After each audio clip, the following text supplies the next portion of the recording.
Bismillahirrahmanirrahim. Assalamualaikum warahmatullahi wabarakatuh. Bagaimana kabarnya adik-adik semua? Mudah-mudahan sehat selalu. Hari ini kita akan mempelajari tentang insekta 4, yaitu Tribus Anofelini dan Tribus Colicini. Apa itu Tribus Colicini dan apa itu Tribus Anofelini?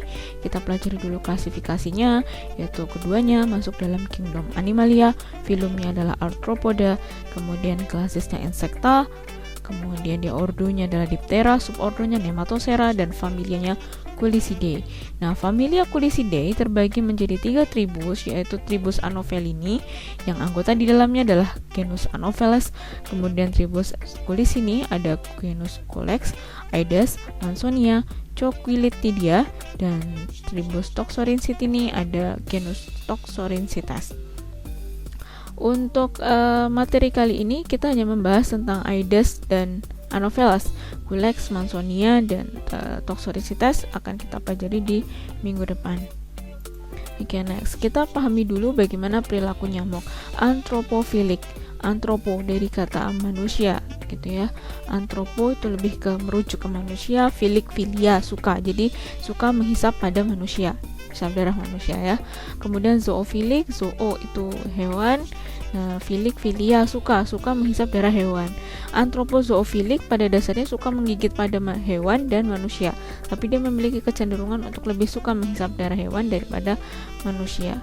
Endofilik tempat istirahat nyamuk di dalam rumah dari kata endo, exo itu di luar rumah. Kemudian night at the beater, dia suka menggigit, jadi nyamuk ini suka menggigit di malam hari, sedangkan day at the beater dia kebiasaan nyamuk menggigit pada siang hari.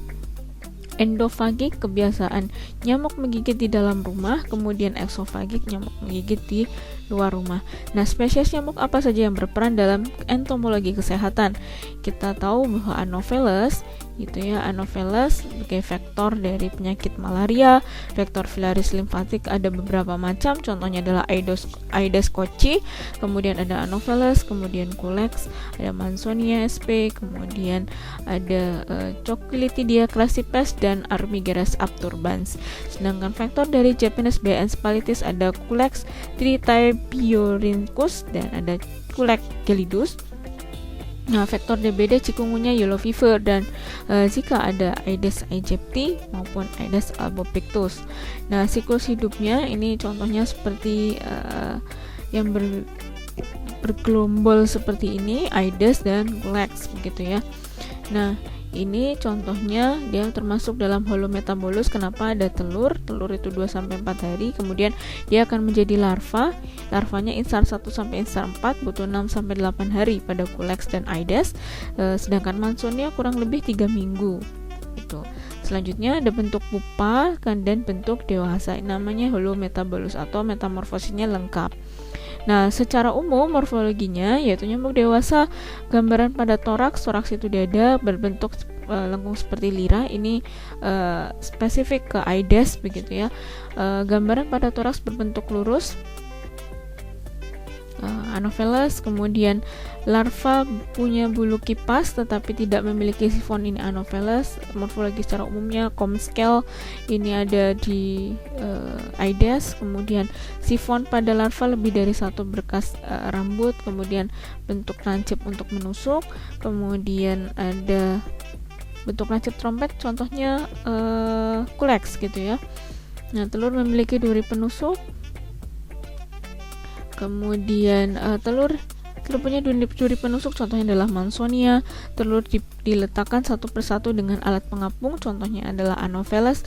Telur diletakkan bergerombol di permukaan air gitu ya. Ini contohnya adalah Aedes kalau di permukaan air yang jernih, kalau yang di air kotor comberan itu adalah Culex. Palpus maxillaris betina dan proboscis sama panjang. Ini contohnya adalah Aedes telur ya, telur warnanya berwarna gelap hitam gitu ya. Sedangkan Anopheles dia tidak punya alat apung. Kalau di sini Anopheles dia punya alat apung. Culex bentuknya seperti rakit tapi dia diletakkan di air selokan atau comberan. Kemudian Mansonia dia punya tadi duri. Kenapa duri? Karena punya kemampuan untuk nusuk atau menancap di tumbuhan berair. Nah, larva nyamuk caput toraks dan abdomen. Caput itu kepala, toraks dada, abdomen perut. Nah, abdomennya 8 ruas. Pada ruas abdomen ke-8 ada sisir atau comb scale yang membedakan. Jadi ada tidaknya duri lateral gitu. Kalau ada duri lateral ya Aedes aegypti, kalau tidak ada ya berarti Aedes albopictus begitu. Nah, dari ruas abdomen ke-8 ada sifon, bentuknya seperti kerucut ya, sebagai corong pernafasan pada Aedes culex dan Mansonia, tapi punya sepasang lubang spirakel pada segmen abdomen ke-8 untuk Anopheles. Jadi Anopheles tidak punya sifon.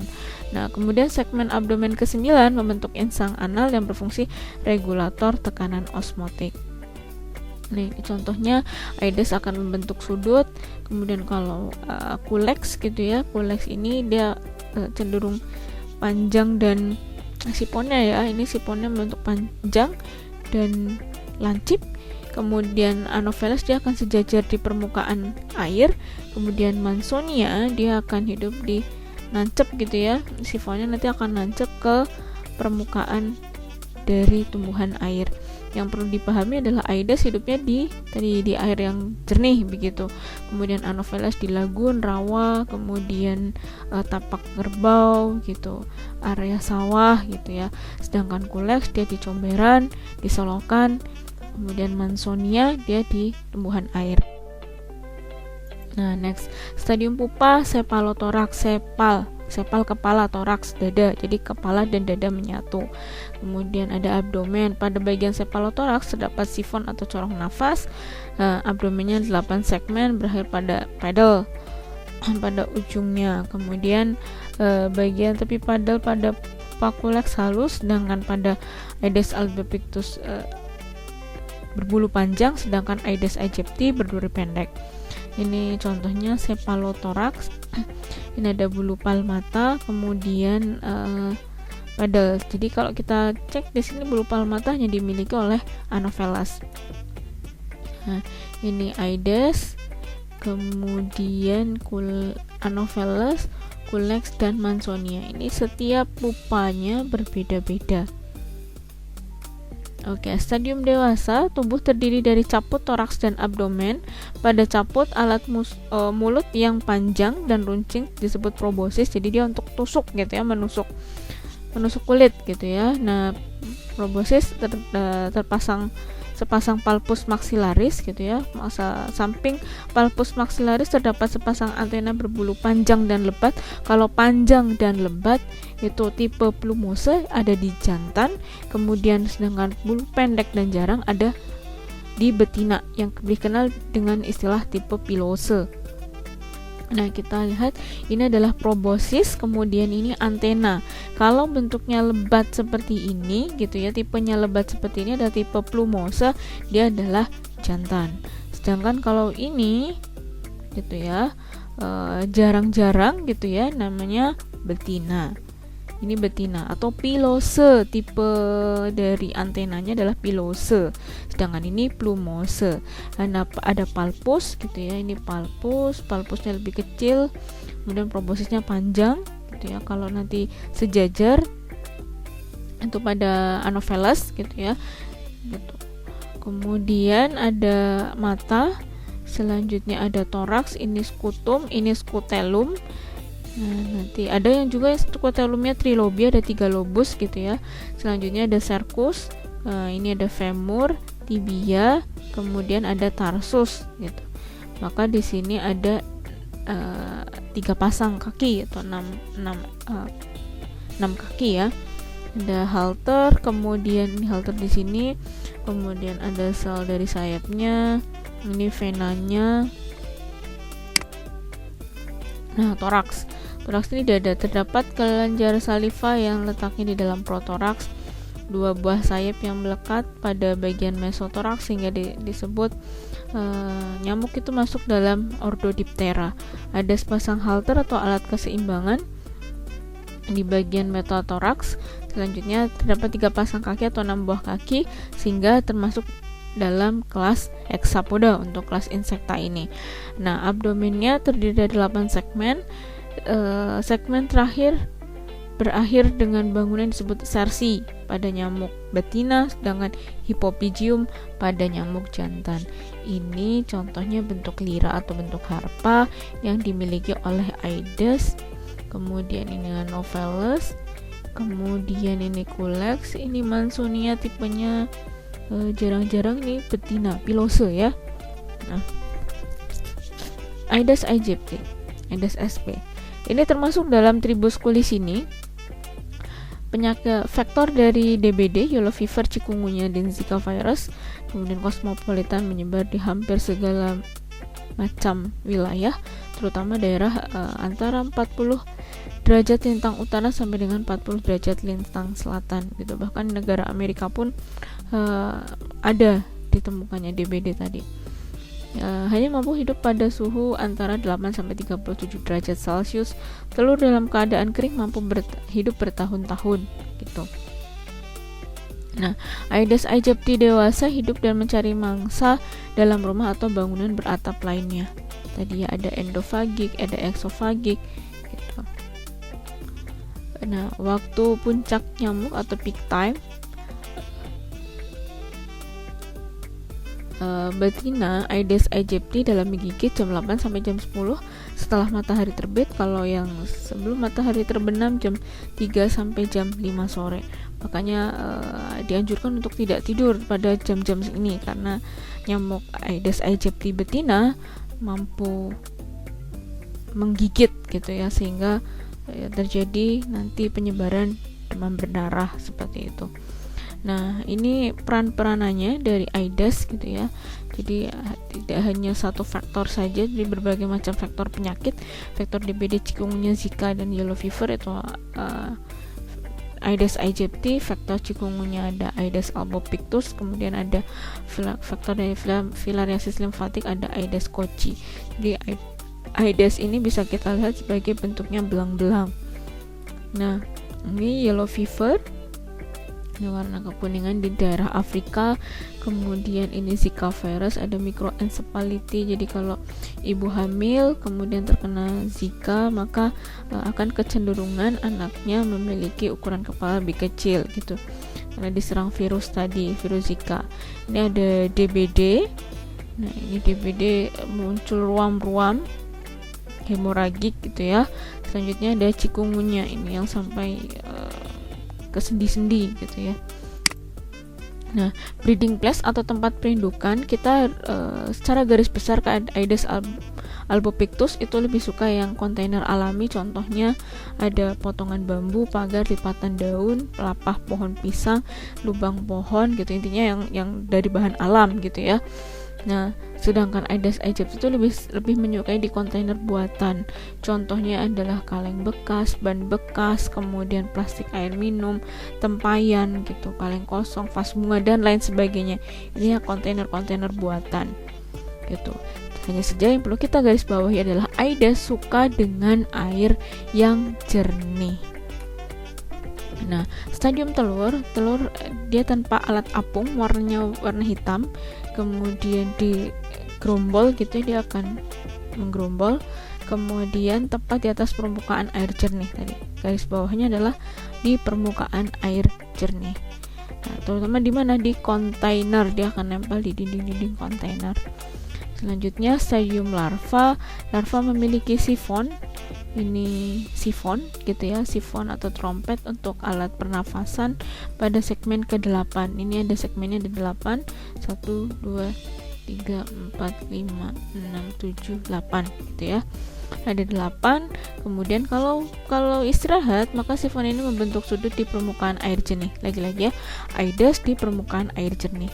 Sifon dengan satu berkas rambut di seberang distal pecten. Ini distal pecten ada di sini gitu ya. Nah, stadium larva sisir pada ruas ke-8. Ini ada abdomen ruas ke-8. Nah, yang membedakan di sini dia punya bergerigi duri lateral gitu. Ini ada comb scale, karena yang punya comb scale adalah Aedes. Yang membedakan ada duri lateral atau tidak. Kalau ada duri lateral seperti ini, dia ada miliknya Aedes aegypti. Kalau tidak punya, berarti dia Aedes albopictus. Ini dia sisir, kemudian ada insan anal di sebelahnya dari sifon. Ini adalah sifon untuk fungsinya adalah alat pernafasan.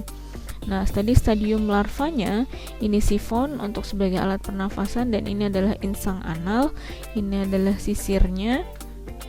Kemudian nih, ini tidak punya duri lateral, jadi komskelnya tidak punya duri lateral, jadinya dia termasuk dalam Aedes albopictus. Ini penampakan yang berbeda antara Aedes albopictus dengan Aedes aegypti. Saya ulangi lagi, kalau Aedes aegypti dia memiliki duri lateral, sedangkan Aedes albopictus tidak memiliki duri lateral. Nah, selanjutnya pupanya sifon ini akan berkembang menjadi agak panjang. Kalau tadi ada sepal, toraks, dan abdomen, kalau di pupa sepalotoraks.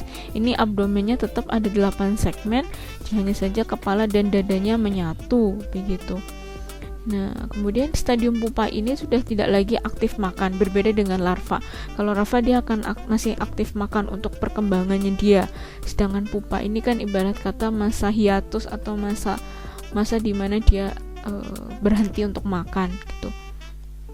Nah, ini dibedakan menjadi dua. Kalau tipe paddle-nya berduri pendek, maka dia Aedes aegypti, ini duri pendek gitu ya, ini duri pendek. Ini pendek di sini. Kemudian kalau tepi padelnya berbulunya panjang-panjang, dia adalah Aedes albopictus. Nah, selanjutnya stadium dewasa Scutellum trilobi. Palpus pada yang betina lebih pendek daripada proboscis. Ujung abdomen nyamuk betina biasanya runcing serti menonjol. Tubuh berwarna gelap. Toraks sering dengan noda-noda putih. Kemudian sewaktu istirahat proboscis dan badan dalam 2 sumbu. Sisik sayap sempit panjang dengan ujung runcing. Nah, ini mesonotum gambar seperti lira. Kita ingat saja kalau yang bentuknya seperti alat musik harpa atau lira gitu adalah musik ya musik itu ya, musik kecapi yang panjang, itu bukan yang pendek. Kalau harpa itu kan yang panjang. Kalau bentuknya seperti harpa itu kita anggap sebagai analoginya sebagai Aedes aegypti yang dewasa gitu ya, Aedes dewasa, karena nanti bentuknya dari Anopheles dewasa pun berbeda. Nah, untuk dewasa tadi sudah saya jelaskan. Di sini tipenya adalah plumose, di mana bentuknya panjang dan lebat seperti ini. Nah, kemudian ini namanya palpus. Ini palpus, kemudian ini adalah proboscisnya. Jadi proboscisnya lebih panjang dibandingkan dari palpusnya. Kemudian kalau yang betina ini palpusnya cenderung pendek. Nah, ini proboscisnya. Yang aktif menghisap darah siapa? Menghisap darah adalah betina. Nah, betinanya ini memiliki 2 waktu puncak, yaitu jam 8 sampai jam 10 dan jam 3 sampai jam 5 sore. Jadi ada dulu ada saran gitu ya, tidak boleh tidur di pagi hari gitu. Karena apa? Memang si Aedes betina ini memang aktif-aktifnya untuk menggigit pada jam-jam jam 8 sampai jam 10, itu adalah puncaknya. Nah, umur di alam bebas kurang lebih 10 hari, sedangkan di lab 2 bulan. Gitu. Kenapa di lab lebih lama gitu ya? Nah, ya karena dipelihara gitu, terutama kalau betina kan harus kenyang darah gitu kan, sedangkan kalau jantan bagaimana bisa bertahan gitu, dia akan diberi namanya larutan gula gitu ya, 10% begitu. Nah, jarak terbang umumnya pendek, kurang dari 40 meter, namun mampu terbang dalam 2 km gitu. Berbeda dengan lalat ya, kalau lalat dia dari 6 km udah bisa mencium gitu. Contohnya kalau misalkan ada orang meninggal gitu ya, dari jarak 6 meter dia sudah paham, oh ini ada orang yang meninggal, berarti saya harus mendekati dia untuk bertelur begitu. Itulah lalat begitu ya. Lalat itu memang ada yang lalat hidup di bangkai begitu. Nah, Anopheles spesies gitu ya. Nah, ini breeding place-nya ada 3 kawasan: pantai dengan tanaman bakau di di danau pantai atau lagun. Kemudian ada rawa, empang sepanjang pantai, itu adalah Anopheles sundaicus, Anopheles subpictus.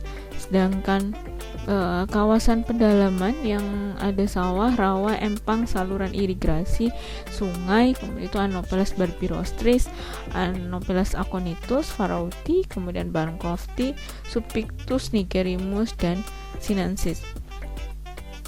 Kawasan kaki gunung dengan perkebunan atau hutan ada Anopheles balabacensis, kemudian di daerah gunung gitu ya ditemukan maculatus gitu. Intinya dia bisa di pantai, kemudian di daerah sawah ada kaki gunung gitu. Beda dengan tadi Aedes. Kalau Aedes di air jernih, kalau yang kontainernya buatan Aedes aegypti, sedangkan kontainer yang alami adalah Albopictus gitu. Nah, next, aktif menghisap darah pada malam hari. Kalau tadi Aedes itu di siang hari gitu ya, cenderung pagi hari jam 8 sampai jam 10, jam 3 sampai jam 5 sore. Kalau Anopheles itu pada malam hari sampai senja hingga dini hari. Jadi cenderung ke malam dan nokturnal begitu. Kalau tadi Aedes cenderung ke diurnal, kalau yang Anopheles cenderung nokturnal. Jarak terbang biasanya 0,5 sampai 3 km, tetapi dapat hingga puluhan kilometer kalau dipengaruhi transportasi. Contohnya misalnya dari daerah pantai gitu ya, terbawa oleh kapal seperti itu. Umur nyamuk dewasa betina di alam bebas 1 sampai 2 minggu, sedangkan di lab 3 sampai 5 minggu. Ya memang kalau tadi di Aedes sendiri kalau kita kembangkan di lab lebih lama tadi sampai 2 bulan. Nah, berbeda dengan Anopheles. Kenapa Anopheles itu memang cenderung lebih cepat mati ketika dibawa di lab. Berbeda dengan Aedes. Aedes itu telurnya saja bisa dalam kering ya, kering bisa bertahan sampai bertahun-tahun gitu. Nah, sedangkan kalau Anopheles itu jauh lebih pendek. Oke, stadium telur memiliki alat apung. Ini diletakkan satu persatu, beda seperti tadi ya. Kalau untuk yang kulis ini gitu ya, terutama Aedes dan Culex, dia cenderung bergerombol gitu. Nah, sedangkan Anophelini atau Anopheles gitu ya, dia cenderung satu persatu, diletakkan satu persatu dalam air dan punya apa? Punya alat apung di sini. Dia punya alat apung. Selanjutnya stadium larva tidak bersifon. Ini dia nggak punya sifon, tetapi punya sepasang lubang spirakel di segmen ke-8 di sini. Bila ada lubang spirakel, dia juga punya bulu palmata. Nah, di bagian dorsal abdomen lempeng dari kitin. Tadi bulu palmata pada samping kiri dan kanan setiap segmennya. Kalau istirahat sejajar dengan permukaan air. Oke, next. Ini ada mouth brush-nya di mulut gitu ya. Kalau kita di manusia tuh seperti kumis gitu ya. Ini ada antena satu pasang, kemudian ini ada tergal pad hampir di setiap abdomen, kemudian ada plat aksesori, selanjutnya ada bulu palmata tadi.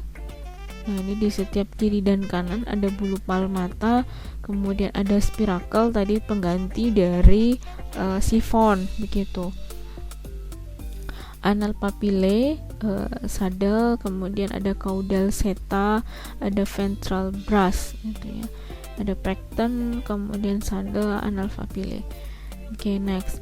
Stadium pupa sifonnya pendek, beda seperti tadi ya. Anopheles Aedes lebih panjang gitu. Kalau ini sifonnya lebih pendek, tumpul dengan celah pada salah satu sisinya. Nah, stadium dewasa di sini palpusnya. Ini palpusnya ini bukan berarti probosisnya ada 3, beda. Proboscis itu letaknya di tengah. Kemudian ini adalah antena. Kemudian ini adalah palpusnya. Kalau Anopheles memang palpusnya ini hampir sama panjangnya dengan proboscisnya. Kalau pada betina ya contohnya. Kalau pada jantan dia tuh ujung dari palpusnya itu seperti gada.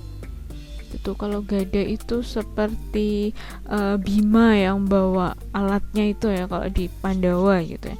Itu seperti gada. Nah, Scutellum membulat, sayap biasanya bercak-bercak pada yang betina, palpus sama panjang. Kemudian pada saat istirahat, proboscis dan badan dalam satu sumbu. Ini jadi seperti ini. Beda seperti tadi yang Aedes aegypti, dia akan bentuknya seperti lira atau alat musik harfa. Sedangkan kalau si Anopheles, dia tuh kan membentuk seperti satu sumbu. Dia akan cenderung menungging sampai 45 derajat begitu. Oke, baik. Cukup sekian dari penjelasan materi tentang insekta 4, yaitu Tribus anophelini dan Tribus culicini. Culicininya adalah Aedes begitu. Mudah-mudahan bermanfaat. Kalau ada tutur kata yang kurang berkenan, saya mohon maaf. Billahi taufiq wal hidayah. Wassalamualaikum warahmatullahi wabarakatuh.